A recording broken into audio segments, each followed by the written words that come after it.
गिरिराज का राहुल नीतीश पर हमला, कहा एक देश को बर्बाद कर रहे साजिश, तो दूसरा बिहार को।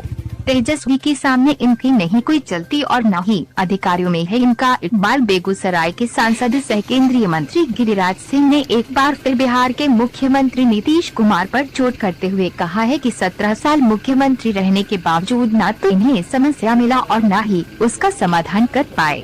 इन 17 सालों के दौरान सिर्फ दारू ही मुख्यमंत्री के लिए की नजर में समस्या नजर आई और आज उसके समाधान करने में भी वे विफल रहे। भले ही बिहार में शराबबंदी हो, लेकिन बिहार में शराब भगवान की तरह हो गई है, जो दिखता कहीं नहीं लेकिन मिलता हर जगह है। इस समाधान यात्रा के तहत अगर मुख्यमंत्री सिर्फ शराबबंदी का ही समाधान कर ले, ये भी उनके लिए एक बड़ी बात होगी। केंद्रीय मंत्री गिरिराज सिंह ने कहा कि आज समाधान यात्रा के दौरान मुख्यमंत्री जीविका दीदियों से मिल रहे हैं एवं उनसे बातें कर रहे हैं, लेकिन जीविका दीदियों के द्वारा भी प्रधानमंत्री नरेंद्र मोदी की प्रशंसा की जा रही है, जो उनको नागवार गुजर रही है। दरअसल प्रधानमंत्री के द्वारा नरेंद्र मोदी के द्वारा जीविका दीदियों की आय बढ़ाने के लिए कई उपाय किए गए हैं और यही वजह है कि आज बेगूसराय में जीविका दीदियों के द्वारा जैविक उर्वरक के साथ साथ कई चीजों का उपार्जन किया जा रहा है, जिससे जीविका दीदियों की आर्थिक स्थिति में भी सुधार हुआ है।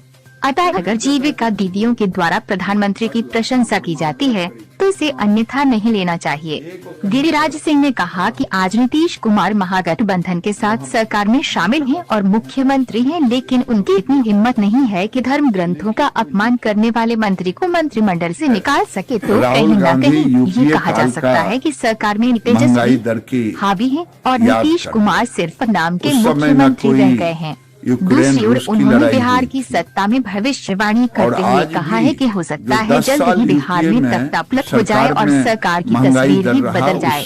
गिरिराज सिंह ने कहा कि आज बिहार में कई जगह से ऐसी तस्वीरें सामने आ रही हैं जहां जनगणना के नाम पर छात्रों से काम करवाए जा रहे हैं, लेकिन मुख्यमंत्री नीतीश कुमार समाधान यात्रा के दौरान भी इन सब बातों का समाधान नहीं कर पाए हैं। दूसरी ओर उन्होंने राहुल गांधी पर चोट करते हुए कहा कि आज राहुल गांधी देश में महंगाई की बात कर रहे हैं, लेकिन जब यूपीए की सरकार थी तो उस समय न तो रूस यूक्रेन युद्ध हुआ था और न ही अन्य कोई विषम परिस्थिति आई थी, लेकिन फिर भी वर्तमान महंगाई दर से यूपीए सरकार की महंगाई दर अधिक थी। आज विश्व के कई देशों से भारत की महंगाई दर कम है। दूसरी ओर राहुल गांधी के बयान पर पलटवार करते हुए उन्होंने कहा कि राहुल गांधी का क्या बोलेंगे ये उन्हें खुद ही पता नहीं है। कभी वह कहते हैं पिछले वाला राहुल गांधी मर गया और यह दूसरा राहुल गांधी है, तो भारत जोड़ो यात्रा के दौरान वे सिर्फ टुकड़े टुकड़े को जोड़ने का काम कर रहे हैं। भारत की जनता सब जानती है राहुल गांधी अपने मंसूबों में कभी कामयाब नहीं होंगे। गौरतलब है कि केंद्रीय मंत्री गिरिराज सिंह अपने 2 दिवसीय दौरे पर बेगूसराय में हैं, जहां उन्होंने विभिन्न कार्यक्रमों में भी हिस्सा लिया। जीविका दीदी करके काम करने का, लेकिन उसके जीविका का उन्नति कैसे हो।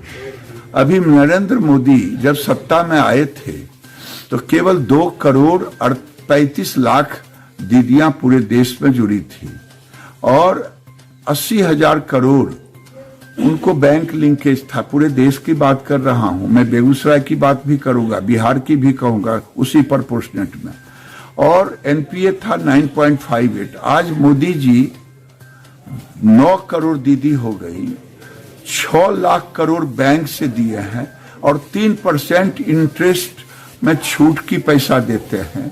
और उन्होंने मेरे मंत्रालय को और मुझे कहा है कि दीदी लाखपति बने।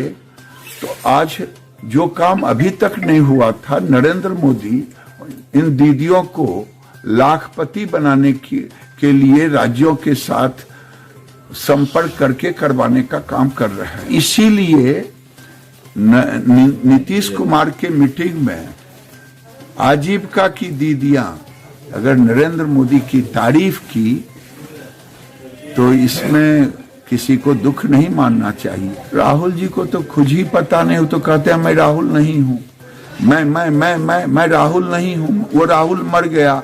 जब सबको उनको खुद नहीं पता है वो क्या बोलते हैं। 10 साल सरकार में रिमोट से चलाए, तुष्टीकरण की तो ये सीमा कर दिया, कहा कि इस देश में धन दौलत जो संसाधन है, देश का संसाधन, उसका पहला अधिकार अल्पसंख्यक का होगा, मुसलमानों का होगा। यही उनका 10 साल का सरकार का निचोड़ निकला था। ये क्या बोलते हैं, क्या सोचते हैं? भारत यात्रा में तो केवल टुकड़े टुकड़े गैंग से जुड़े। मुख्यमंत्री नीतीश जी हैं और अब जो हालात है कि लगता है कि अधिकारी मुख्यमंत्री की बात नहीं सुन रहा है। अब तेजस्वी इस सरकार पे हावी हैं और नीतीश जी सुना है कि जो वादा किए हैं वो नहीं निभा पाए हैं, तो कहीं ऐसा ना हो जाए कि तख्ता पलट हो जाए, कि मुख्यमंत्री कहे कि ये समाज को तोड़ने वाली, मैं सभी धर्मों को की बात करता हूँ, रामायण को अपमानित करने का काम किया, तो भी इनको मंत्री को निकालने का अधिकार नहीं है। तो लाचार ही तो है। ये तो नीतीश जी की सरकार की खूबी है और उसी समाधान में बेचारे निकले हैं। वो बच्चों से जनगणना कराएंगे, उसका समाधान खोज रहे हैं। तो पता नहीं, जापान 12 साल में परमाणु बम गिरने के बाद खड़ा हो गया, ये 17 साल के बाद भी समाधान और सब खोज रहे हैं। अगर केंद्र सरकार का काम यहाँ नहीं होता तो शायद ये मुंह दिखाने लायक